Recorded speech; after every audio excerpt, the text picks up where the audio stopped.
Welcome back to BWO Daily, your source for news in sports entertainment and the world of professional wrestling from your boys at Busted Wide Open. My name is Nick Howell. And I am Sir Ian Dangerous. And yes, today, Nick, we've got some scary news to report. It actually just came out on Pro Wrestling Sheet. Ryan Satin reported that multiple people at WWE have tested positive for COVID-19. He says it's unclear when they were tested, how many of them are talent, are wrestlers, but there are at least 3 people at the Performance Center in Orlando that tested positive this week. They are going to have to now run a bunch more tests. Obviously, last Tuesday, they ran tests after a member of the crowd tested positive. Right. But then whether this came as a result of that testing or if it came later in the week is unclear at this time. The only thing that is clear is that the numbers are going up at WWE in terms of people having this. And if an in-ring talent had it and was in the ring with other people or backstage in the locker room or who knows who has been exposed. So it sounds bad. It sounds like things have started to unravel at WWE. I don't want to be alarmist about it, but 3 people testing positive for COVID, that's not good, period. No. In that environment, and that still that very close environment. So how's that laser pointer on the forehead working out? To take the that's the thing is we found out through this whole process over the last couple of weeks that WWE was doing negligible testing, if anything, temperature checks, which is just not enough. AEW conversely has been doing the blood test for the entire time for anyone who is going to be in Daily's place or working on the shows. And they're actually, AEW is actually having some problems right now too. QT Marshall was told to stay at home following an exposure to an acquaintance who has since tested positive for COVID-19. Now, obviously, QT did not expose himself to anybody else who works for AEW at this point. This was while he was on break between filming shows. So they told him to stay at home and we'll send someone to test you there to not spread any risk, which is great. In addition, Jon Moxley was in contact with somebody who had contact with somebody who had COVID-19. And he just told them, he's like, I think I was exposed to somebody who was exposed to somebody who had COVID-19. They're like, cool, stay home. We're going to test you as well. Tony Khan tweeted all of that out within the last 24 hours. QT Marshall was supposed to face FTR tonight on Dynamite, but that has since been pulled, and now they'll be replaced by SCU. Kazarian and Daniels will be facing off with FTR instead. So here you have the tale of 2 companies right here. WWE with multiple people testing positive and possibly more to come. AEW even getting a whiff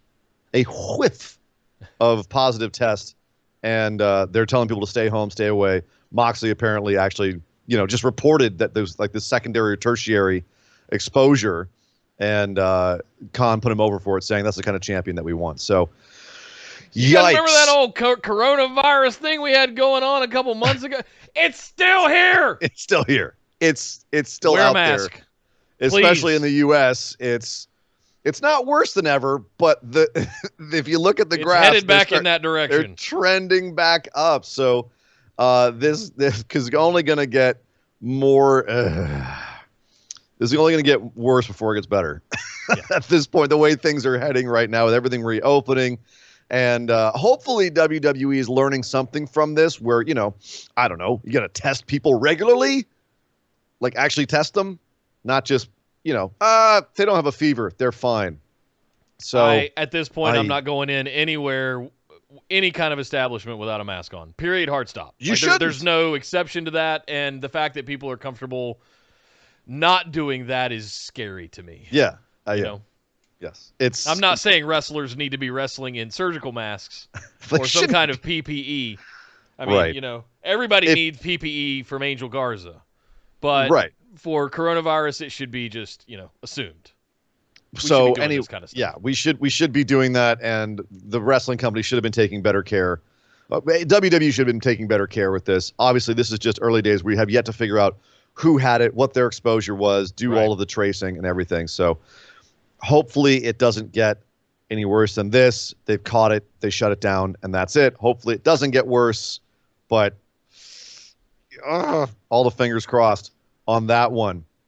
In a bit of lighter news, Wrestling Inc. had an interview with Ric Flair on their podcast, and Ric Flair said that Charlotte actually has TV interest, meaning there are TV shows that are interested in hiring her while she's out. We reported yesterday that she is taking some time off after her quote-unquote injury at the hands of Nia Jax, and that she's going to have some elective surgery. In addition, there are multiple reports kind of debating when she might come back. Meltzer says SummerSlam. Rick actually said SummerSlam in this interview, although he didn't say that that was for good. He said she might come back just for that program and then go do something else. Meanwhile, TalkSport said she's not coming back to Royal Rumble. So it's possible they all could be right. We only see her for a match at SummerSlam, and then she goes away again and does whatever TV she's involved in, and then comes back for Royal Rumble. There's really no way of knowing.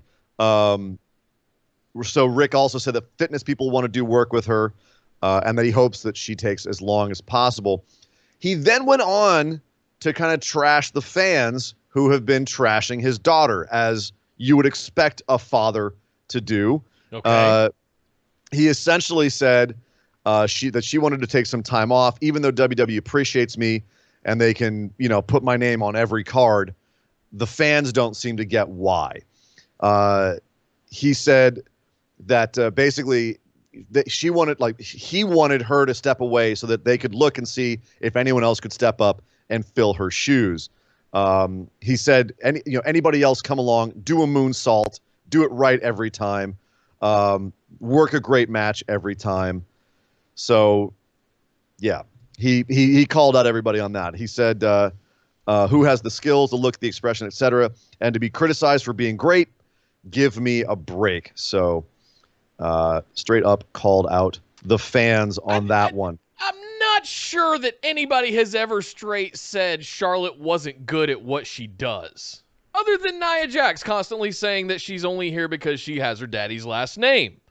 Right, which is an angle. But I think we all universally kind of agree, for the most part, that she's really freaking good at what she does. Mm-hmm. It's the fact that she's getting the Roman Reigns treatment of just being we're being browbeat over the head with Charlotte Flair all the time. That's the gripe, Rick. Well, but he said that. He said, quote, I'm so mad about that. One mark after another, quote, we're so tired of seeing her. Good. Watch her on TV in another event. She's a millionaire. She can do what she wants to do. And she's a millionaire because of the company. There you go. So that's the quote. So he's like, you tired of her? Fine. She's going to go away. Let's see how tired of her you are now. And honestly, I'm kind of on Rick's side on this. Yeah. I'm like, she's all over your TV because she's the best. She's the number one woman. With Becky Lynch gone, she's really the number one woman. So I kind of see his point. Conversely, she was on TV a lot. And I can understand how some fans would be like, hey, can we see some other women? Well, you're going to get the chance now. Yeah. So, yay, everyone's happy. Rick's happy because his daughter's off doing TV. Charlotte's happy because she's getting time off. The fans are happy because they get to see someone besides Charlotte. Hooray! Let's all throw a party. Everyone gets what they want. All right? Great. So, Nick, that is the news for today. Quick happy birthday to Ray Horus. Ooh, Ring Dragon of Honor's, Azteca. Yes, from Lucha Underground. Currently with Ring of Honor. Ray Horus turns 36 today. And that is the news. Well, thank you very much, Sir Ian Dangerous, and thank you guys for tuning in for yet another episode of BWO Daily. Make sure you pound that subscribe button and jingle that notification bell so you get notified every day when we put up a new episode. You can find links to our Discord, Twitter, all kinds of other social links down in the description below right here on YouTube. But make sure you come join us over in Discord, where we do live chats all throughout the week for all promotions from Raw, NXT, AEW, SmackDown, live pay-per-views, and the New Japan Cup that's going on right now. We have a dedicated channel just for that. It is so good. Oh my God, New Japan's back.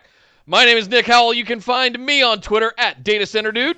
And I am Sir Ian Dangerous. You can find me on Twitter at Sir Ian Dangerous. And we will see you guys next time.